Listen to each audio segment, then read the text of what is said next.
last lecture, we discussed about the classification of bacteria. We will be studying about gram-negative and gram-positive is bacteria. Today we will start with gram-positive foci and gram-positive bacilli. In this gram-positive foci,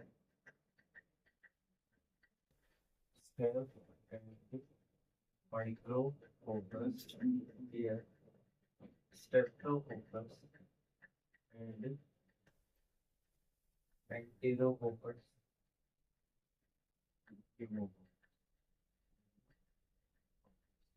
So these are the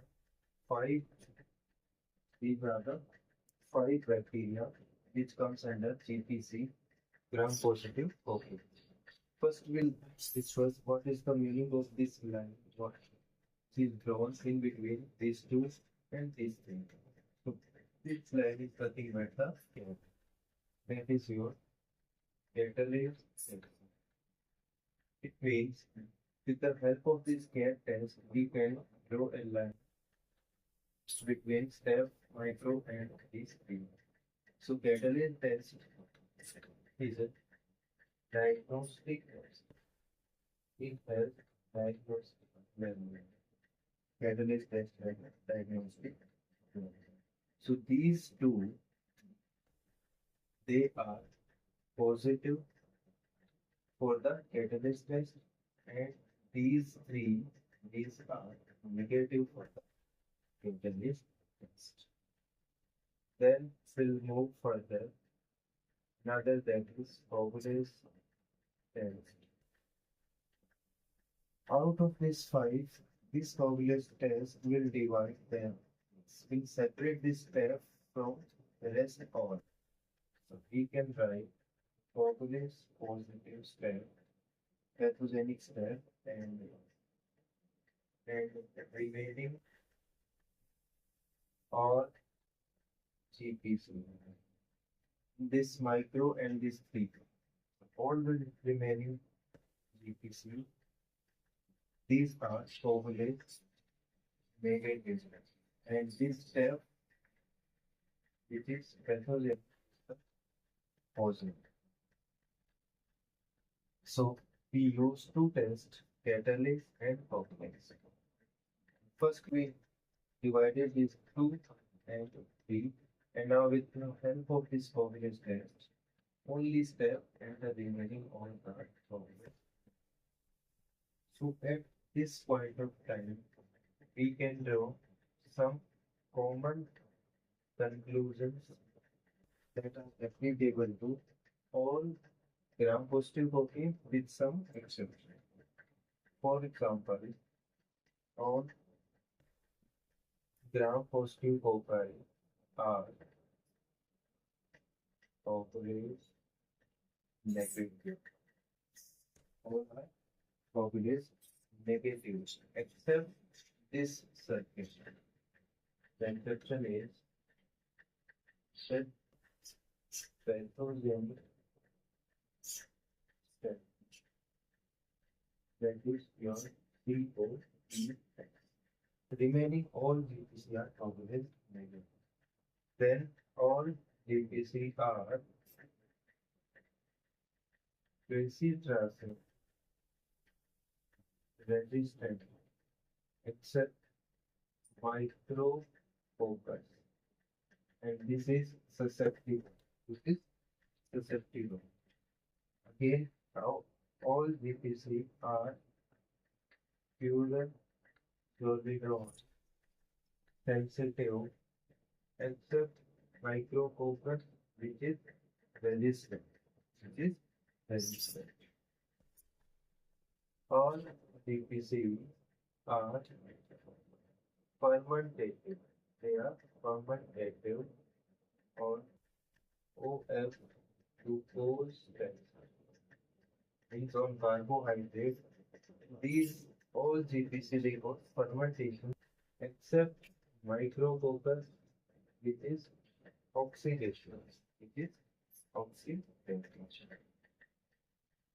Then the last is all gram-positive are modified oxidase negative. Except microfocus is positive. So these are some of the uh, exceptions with the common GPC bacteria. So gram-positive cocci, again, these are total 5, 2 and 3. We can divide them with the help of catalyst test 2 and 3. And with the help of coagulase test, these steps can be separated from the remaining 4. And then these are the different conclusions where most of the time the exception is the microfocus. Now we'll discuss about the coagulase positive step. So there are total 8 coagulase positive bacteria. There are total 8. That is Staph aureus subspecies.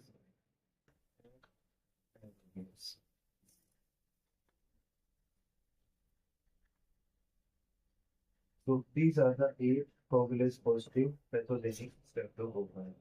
This coagulase test, as I explained in last lecture, it is correlated with the pathogenicity. And this catalyst test is of diagnostic value. So these are the 8 species of Staph aureus 7. So there are some tests with the help of which we can differentiate, for example, Staph aureus versus this step intermediate and pseudophos intermediate. We can differentiate Staph aureus versus these two with the help of maltose fermentation.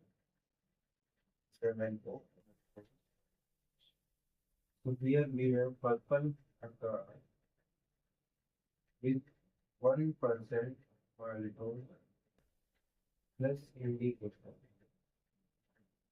And this purple will turn to yellow color in case of positive reaction. In case of positive reaction.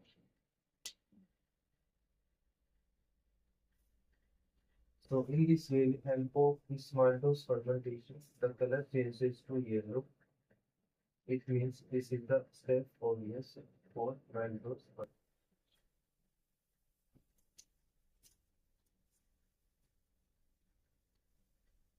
Then these two, Staph intermediate and this false intermediate, we can differentiate these two with the help of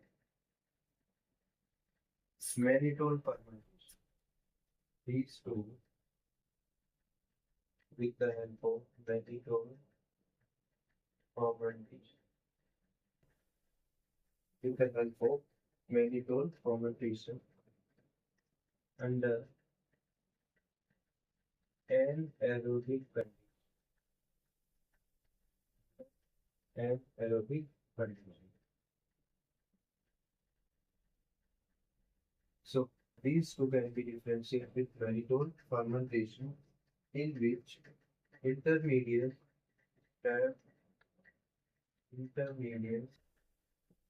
will show acid production from the mannitol. Acid production, and the false, that is pseudo intermediate, will not show acid production.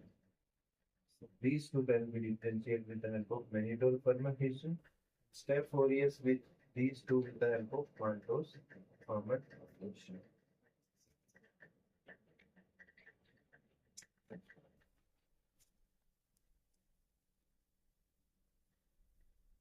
Next, following characteristics.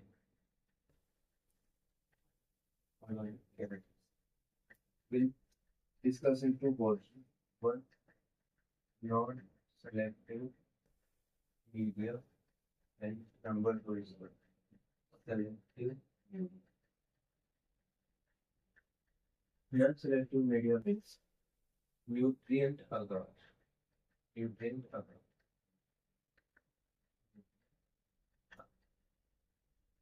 In case of nutrient agar, for example, step or yes, we have animal strain that are clinically isolated from animal samples and human strain or human isolation from the human clinical samples. Step 4 yes, human strains produce some pigment that is Staphylococcus and it gives golden yellow pigmentation which appears like oil paint. So oil paint appearance, golden yellow colonies on this nutrient agar in case of human strain, but most of the animal strains they produce white or non-pigmented colonies on nutrient agar. So this was about step 4 years. Similarly, if we look for the step ficus that is related with the pigs and step falls or sugar intermediates, they all white or non-pigmented colonies. So nutrient agar is a non-selective basic agar where the colonies may be colorful or white in color. That is colorless. Then after nutrient agar,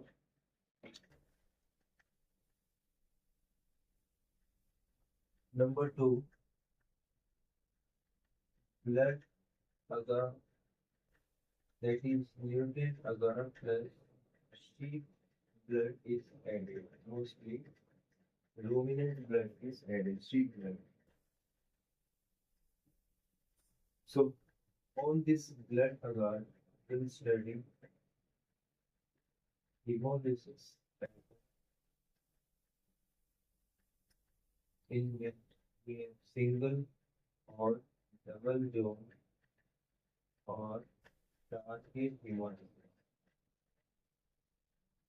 And number 3 will list CAM test and reverse CAM test. Reverse CAM test. And one more is satellite phenomenon. Satellite phenomenon.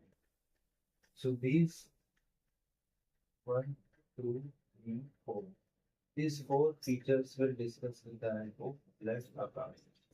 That is hemolysis pattern, CAM, reverse CAM, and number 4 is satellite phenomenon. Then one more non-selective that is the metformin agar. On this agar, pink color photo. That is because of lactose fermentation. That is because of lactose fermentation. So these are the non-selective media used to study the colony characteristics. First is nutrient agar, second is blood agar, third is the metformin agar. So, in detail, this is the of the blood agar and these related phenomena.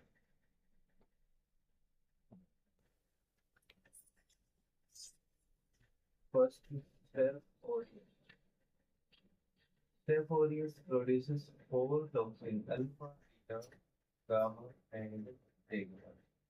This beta toxin is known as beta-phenolysine. This is related with your hemolysis pattern, and this is related with something known as cold phenomenon. Cold phenomenon. This is related with the CAM reaction, CAM test, and this beta is also related with veterinary phenomenon. So this is the beta hemolysis which is related with all these phenomena. So why this beta hemolysis, beta hemolytic toxin releases hemolysis, and what kind of pattern is being in case of human being or in case of animal strain. So this side will discuss about the Staph aureus,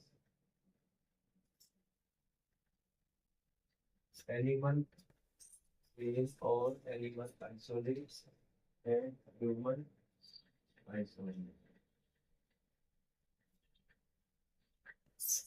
And this side will discuss about the listeria. Listeria not monocytogenes. There is one more species that called it sheep and goat species, and discovered by ICAR. This species, similar to this Staph aureus, it also produces some toxins known as pinko, whitenails, C, and RDPL. These are the toxins produced by, and in the center, these are the bacterial colonies, and this is clear zone around the colony, and this is the broad zone around the colony, and this is known as target hemolysis, double hemolysis, or it is also known as bi bi-zonal hemolysis. Two zones. This outer is known as broad zone, and this is incomplete or partial hemolysis. And the inner one is the narrow zone, but it is complete hemolysis. So this hemolysis pattern not only studied with Staph aureus, even Listeria, this species also show double or target hemolysis, double zone. The one zone is just around the immediately around the colony of bacteria, and one is the outer one, that is the broader zone. So here also in animal strain, first we will discuss animal strain, alpha and beta. These two. This is the colony of Staphylococcus. Just around the colony, we have alpha, that is all clear zone. So this is very clear or complete hemolysis. Around this we have number 2, beta, that is broad zone. This zone is broad and it is incomplete. It is incomplete hemolysis. And this is because of beta toxin. And just around the colony, we have narrow zone of complete and clear hemolysis.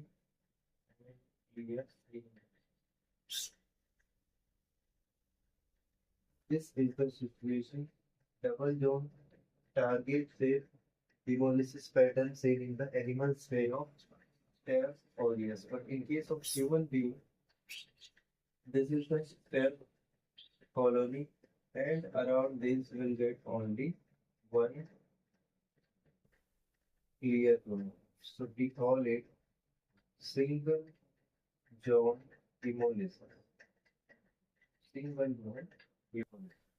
In case of animal strains, or animal clinical isolates will get double zone hemolysis, also known as target hemolysis, bi-zonal hemolysis, where just around the coronary we have alpha hemolysis, that is all clear, it is very much clear, it is complete, and beta is broad zone and it is incomplete or partial hemolysis.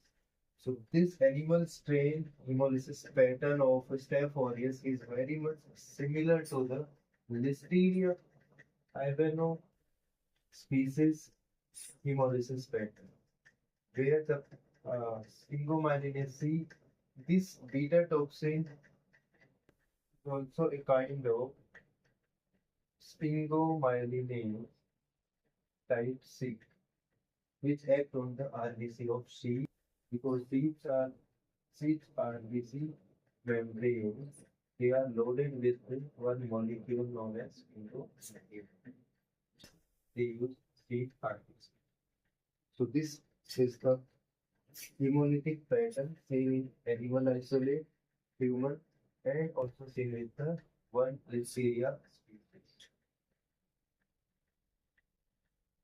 So next we'll discuss about the beta toxin use, that is the GAM test.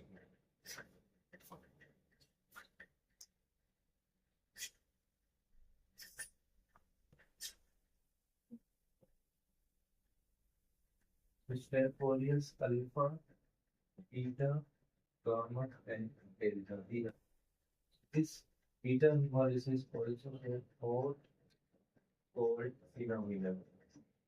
Hot cold phenomenon means uh, this around the colony we have alpha and this is beta. So this is partial or incomplete hemolysis.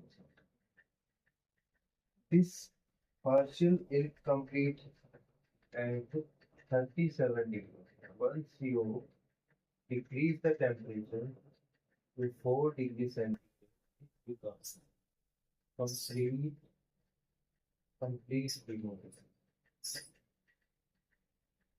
It means on cooling, once you cool down, on cooling, it increases hemolysis. This is known as hot and cold phenomenon, where at this temperature, hot temperature 37, it is partial hemolysis. Once the temperature is cooled down to 4 degrees, it becomes complete hemolysis. This zone becomes clear. This incomplete or partial beta hemolysis zone, it gives water stain appearance. It gives water stain appearance. So this water stain appearance becomes clear at 4 degrees centigrade. It becomes clear zone like alpha. That is known as hot and cold phenomenon related with the beta toxin of Staph aureus.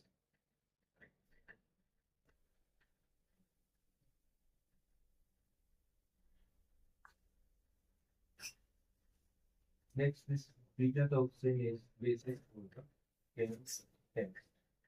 So, what is the purpose of this test? Chem test to identify number one, Streptococcus aegalis. That is the positive agent of infection. Number two, we can differentiate Listeria species. For example, Listeria monocytogenes versus Listeria albino. These are the two purposes to identify Streptococcus aegalis, and that is your group B, that is bovine Streptococcus related with the mastitis, and Listeria monocytogenes versus the other species. And in this first take Streptococcus aegalis, where indicator organism will be staph aureus. Staph aureus. So on the blood agar, we'll take one horizontal line and number two is the vertical line. And on this vertical line will be test organism. And we'll study what kind of pattern of hemolysis sees at their junction. These two lines, vertical and horizontal, do not touch each other. There should be one distance between these two, so that bacteria of this vertical line will secrete some toxins, and horizontal will also secrete some toxins. These diffusible toxins will make either synergistic hemolysis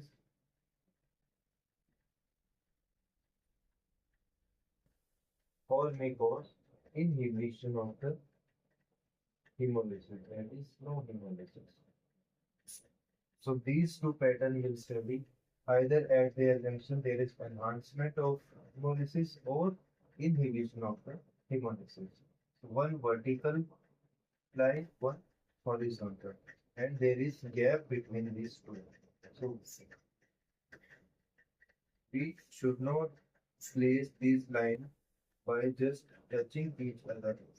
Otherwise, the result is be obscure. We cannot study the that is camp test hemolysis test. So there should be some gap between these two. The diffusible toxin of this line and this shows some synergistic effect or inhibition effect. So this is the basic of camp test where horizontal and vertical streaks are applied on the blood agar.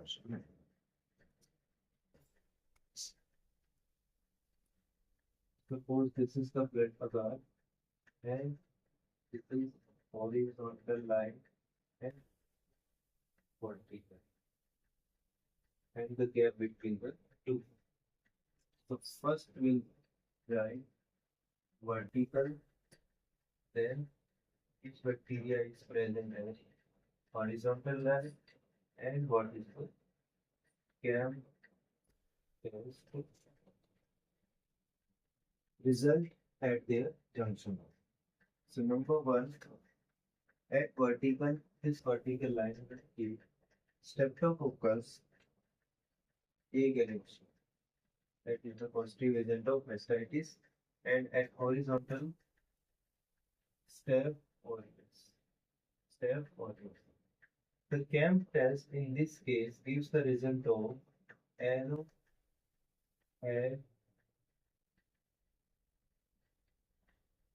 appearance of hemolysis. That is,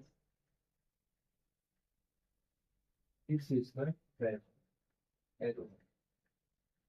You get this. And this arrowhead pattern is nothing but this is narrow and pointed appearance. This pattern is narrow and pointed. This is known as arrowhead appearance of hemolysis between these two.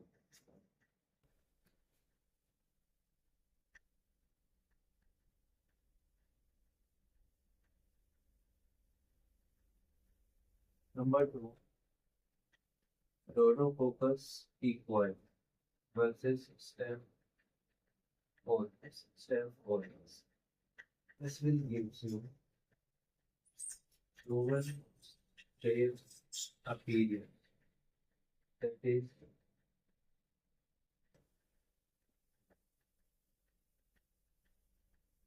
like this is the appearance or enhancement of hemolysis. Enhancement of hemolysis in the form of this shape, that is shovel and shape.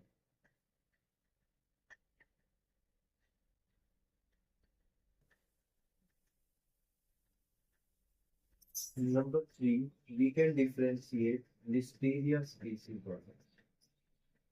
Listeria monocytogenes and Listeria python. Based on what kind of shape or pattern is observed at camp reaction hemolytic. So Listeria monocytogenes, that is the vertical line, and horizontal line in this case will take not Staphylococcus, will take Rhodococcus equi, and here also will take the same. In this case,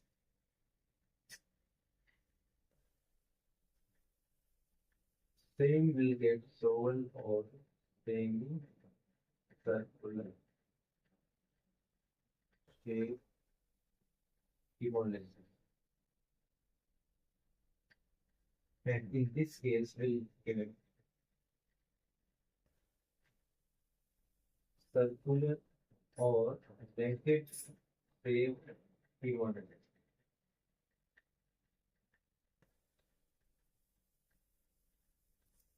So with the help of this Rhodococcus equi horizontal stake and vertical monocytogenes and these Ivanov species, will observe the beta hemolysis pattern in the form of racket shape or sogan shape.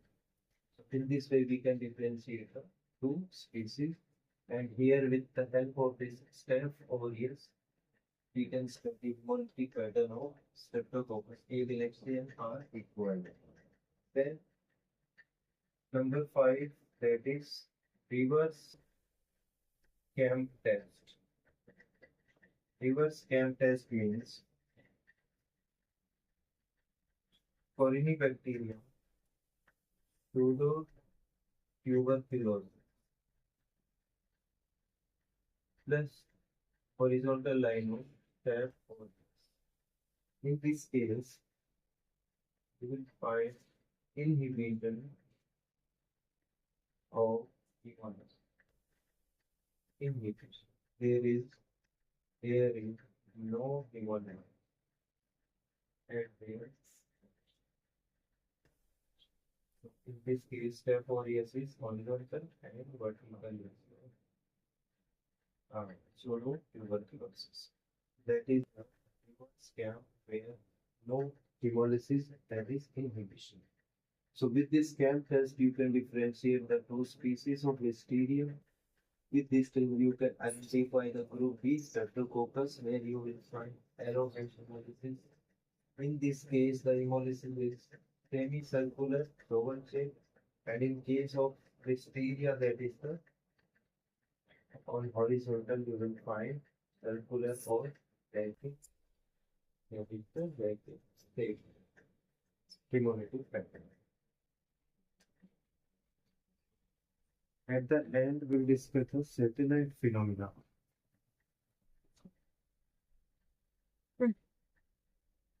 Satellite phenomena. That is also related with the Staph aureus, beta toxin or beta hemolysis. This is the blood agar. Blood agar. Blood agar normally provide factor 10. Factor 10. So when Hemophilus influenza is a bacteria, for growth it requires factor 10 number 2 factor 5, which is also known as AD, which is known as B.V.Sc. So Hemophilus influenza require two factors for growth. So once you have this horizontal Staph aureus, Staph aureus will produce beta toxin, that is beta toxin or beta hemolysis. Hemolysis means it will break down the RBC. So from the breakdown of this RBC, what comes out is factor number 5, that is NAD. So blood agar is providing factor 10, and these bacteria which are present in this line they are providing factor 5. With the help of these two factors, this Hemophilus bacteria, they can grow and they can multiply around the colonies of Staph aureus. They can multiply. And this multiplication just around the colonies of Staph aureus is in the form of satellite. This phenomena is known as satellite phenomena. Same with Staph aureus, where multiple colonies of Hemophilus influenzae are growing in the form of satellite around the cell. Because Staph is producing factor 5 from the breakdown of RBC, and the blood agar is providing factor 10. Factor 5, factor 10, both are required for the growth of Hemophilus influenzae.